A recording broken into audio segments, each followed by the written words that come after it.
Hello, 4th grade students. Mr. E here, coming at you with a new series of videos for reviewing strategies that we've used this year in 4th grade class.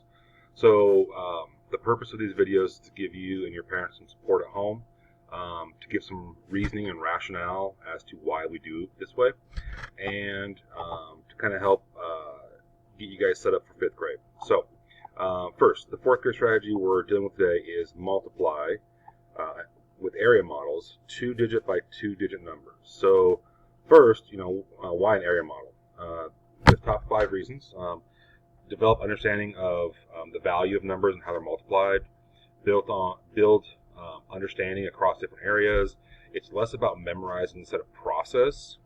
It links to things like area and division. And lastly, it also helps students understand how to use the distributive property, which is a 4th grade requirement. Okay, so some goals at 4th grade. These are a couple of goals that we have for multiplication. Students will need to multiply up to 4-digit by 1-digit numbers, like right here, 4,129 times 7, and then multiply up to a 2-digit by 2-digit numbers, such as 45 times 36. And then we have to use multiple strategies, and then the students are required by state standards and state law, frankly, how to demonstrate knowledge of multiplication in a variety of ways. So today's focus will be right here on the 2x2, as mentioned earlier. Let's take a look at what we all learned in school. For most adults, we learned something like this. We learned, and I'm using PowerPoint for the first time to do one of these, so bear with me. When we were in school, we learned that you multiply, 5 times 6, and we got a 30. And then we did 6 times 4, which is 24, plus 3 is 27. And then we got rid of that. We put a 0 there. I remember learning in 5th grade this 2x2 multiplication. And I remember my teacher telling me, just put a 0 there. I had no idea why, but just put a 0 there. Then we did 5 times 3 right here. And we get 15. Regroup the 1, 12, 13. Add up our pieces. So using the standard algorithm is literally a set of steps that you have to memorize. It doesn't allow for much flexibility or understanding as to what this number is right here or what this number is right here.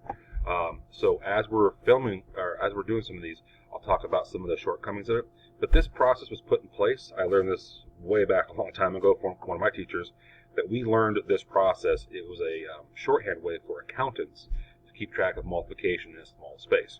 So we all learned it because it was just put in place. So that's the traditional strategy. And one word of advice is, if you're working with your students and this is a strategy you want to teach them, this strategy works just fine.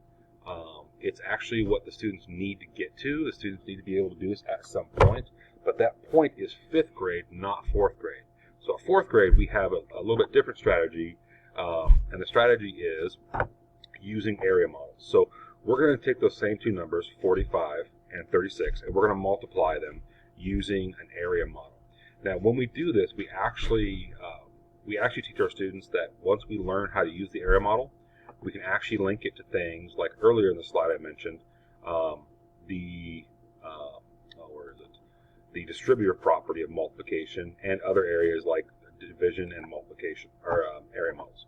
So what we're going to do first is, hope my draw function is still on.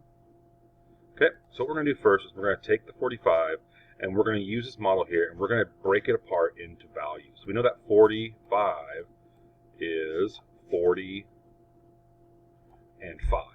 Okay, all we're doing, as students know, this is called decomposing, where we split the value of the numbers into 40 and 5. Same thing with 36. So because it's an area model, we're going to label one side, this rectangle, is 45.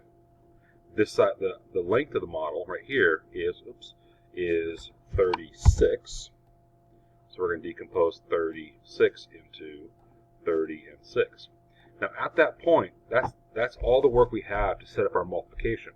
Now what we do is, just like in the standard algorithm where we multiply the 5 times the 6, we really want to stress to the kids that it's not just 5 times 6, it's 5 ones times 6 ones, which is 30. So the area of this little rectangle right here is an area of 30 square units. So now we move over to this guy right here. Well, going back to the algorithm, we did 6 times 5, then we did 6 times 4. But this 4 right here is not just a 4. It's actually a 40. So when we use the area model, we actually see we're going to do 6. This length, this rectangle 6. The width of it is 40. So we're going to do 6 times 40. So for our kids, we want to stress the fact that we do the 6 times 4, and then we times that 10 on the end right there. So we end up with 6 times 4 is 24. So 6 times 4. And then this right here is a times 10, so we times it by 10 right there. So if we look back at our standard algorithm, we have 270. If we add these two lower pieces right here, it is still 270. Okay? So next step is now we're doing 30 times 5. And I mentioned earlier, I said it was 3 times 5. Well, that's not correct mathematically, actually. It's actually 3 tens times 5 ones. So 3 times 5 is 15. But that's just not a 3, it's 3 tens, otherwise known as 150. Now this is the last step right here, where we're going to do 3 tens times 4 tens. And looking back at our algorithm, I mentioned it was 3 times 4, which again is not mathematically true. It's actually 30 times 40, which is 1200. Now we add these two pieces up right here, these two areas up, and we get 1350. Just like in our standard algorithm. And then we add those pieces up. 0 ones, 12 tens, 600s, and 1,000. Okay? Now the cool thing about this area model strategy is it actually builds in flexibility for kids. What we find is that sometimes when we learn a process like this, we forget little things like, oh, put a 0 right here, put a 0 right here, or that we regroup up here. In this strategy right here, it builds flexibility for kids to understand that, oh, I'm not simply multiplying 3 times 5, it's 3 tens times 5 ones, okay? And that way the kids understand the value of the number as 15 tens, not just 15, okay? So, this is, again, our first tutorial in a series of videos. Again, another cool part to this is we can, let's see, how does it, I haven't used the erase function yet. Let's try that. Is that going to work? You can actually solve this in pieces as you go. So we encourage the kids to do the pieces that they feel most comfortable with first.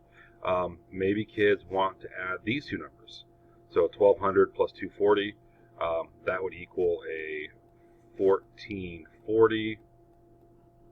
If I add these two pieces up right here, and if I add these two pieces up right here, I get 180.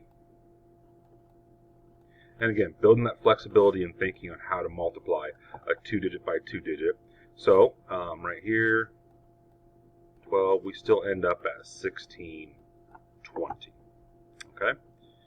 Now, one last little thing we'll do is I'm going to insert another slide real quick. Oops, that's not the slide I want to do. And I know the question comes up, well, Mr. E, what if that process is a lot less efficient than using the algorithm? So if I solve, let's take 39 times 46, we would ask the kids, so if we think about time, so let's see how long it takes for me to draw an area model, to label, and to solve. Okay, I'm going to decompose the 39. Now, at this point, it doesn't matter which side we put that on, as long as we have, like an area model, we have a rectangle here, so we have 46 by 39. Okay, this small box right here is 9 times 6, 9 ones times 6 ones, which is 54. 4 tens times 9 tens, 36 tens. 3 tens times 6 ones, 18 tens. And then 3 tens times 4 tens, which is 1200. We add the pieces up, we get 1380. Oops, my 80 is a little funky right there. My apologies. There we go. those two pieces up, add the bottom portion up, should be 414. And some kids actually use a strategy where they'll actually add all 4 numbers on the side. That's fine too.